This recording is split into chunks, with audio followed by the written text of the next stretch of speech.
Hey everyone, I'm Louie, And I'm Valerie, and this is Musical Tangents. where we just talk different things about music. Welcome.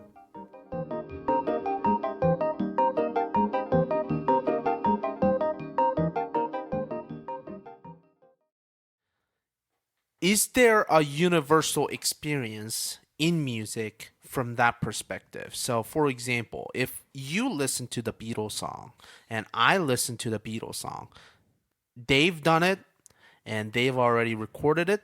It's easier because there are less boundaries, less barriers. I'm sorry, there are less barriers.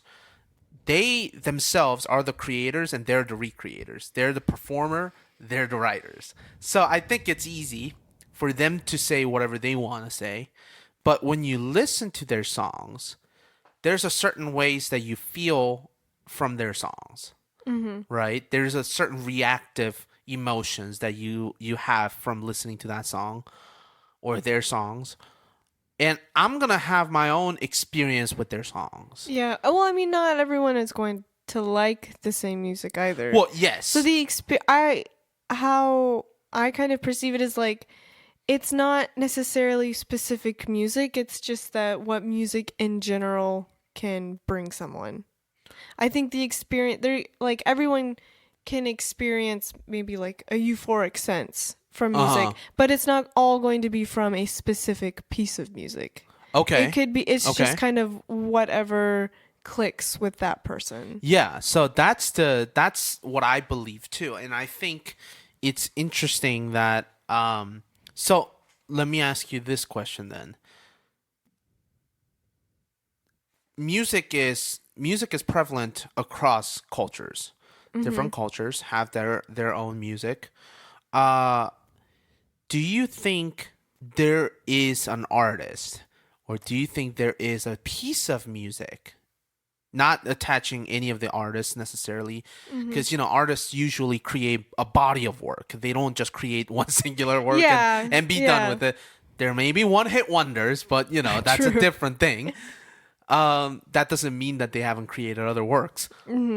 Let's say that we have people like everywhere listening to one piece of music. Do you think there is one piece of music that everyone experiences a similar emotions or similar scale of emotion? Do you think there is one that may be close to that, where we can actually say music is universal?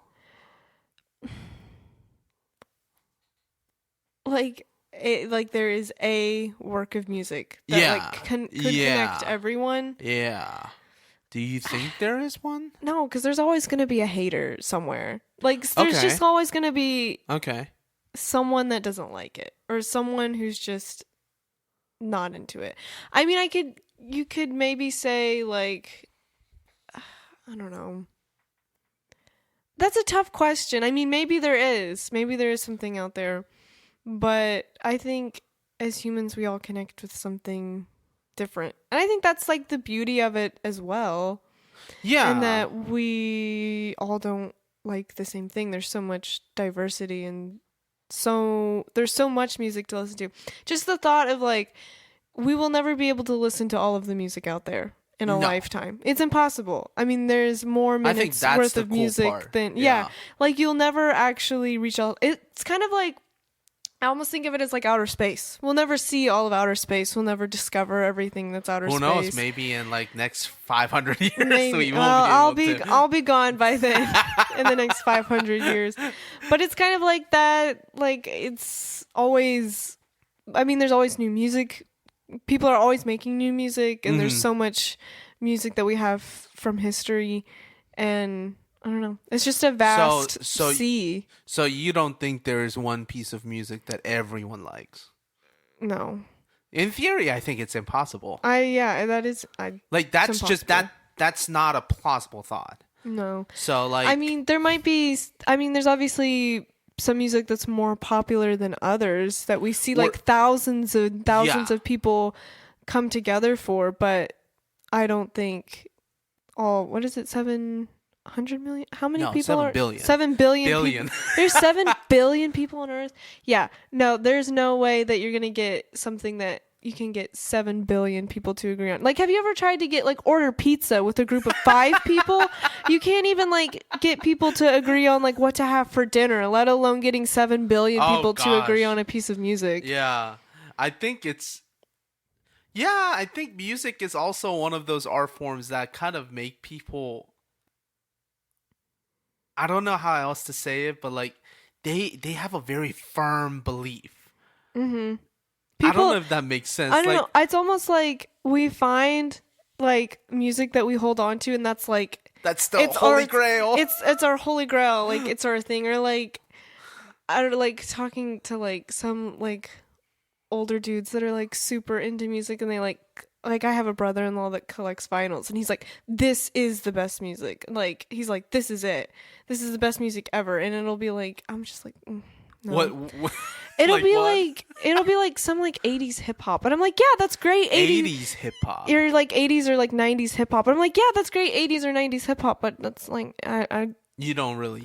I'm like, I listen to it, but it's not my favorite thing, you know. You wouldn't be upset when it comes out in the radio, but you will not actively seek for that music. Yes.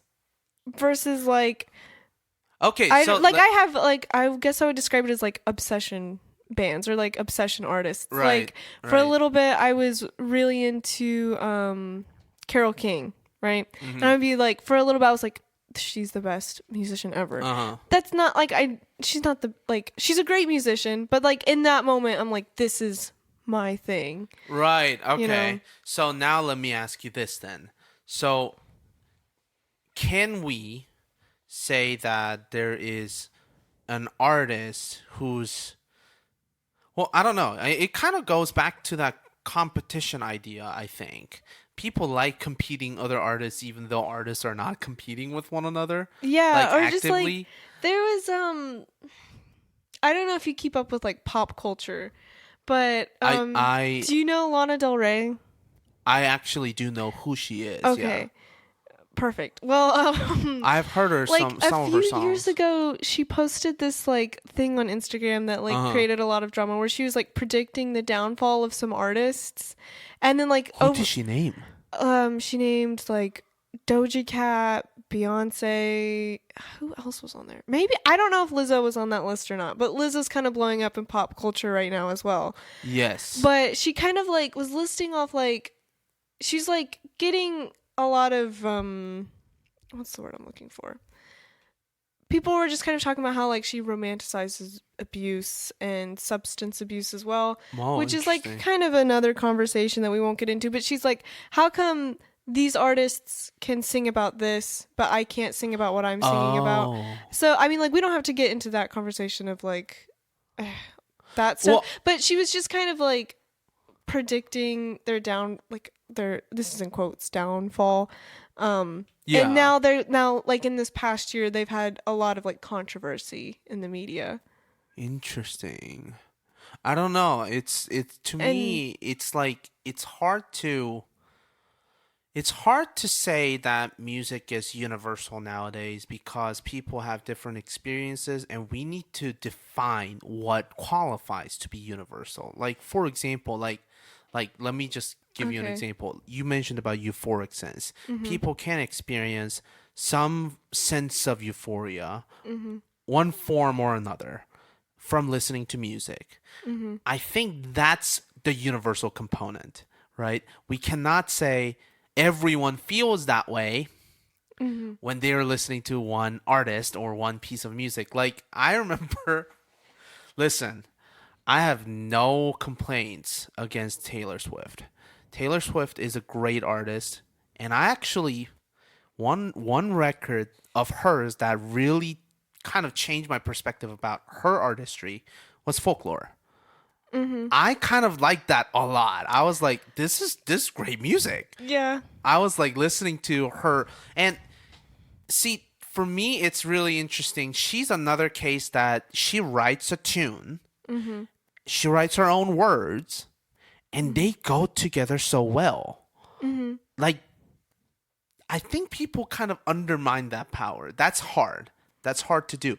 Putting music and words together and see which one fit well together, that's hard. So I know that Taylor Swift is a great artist.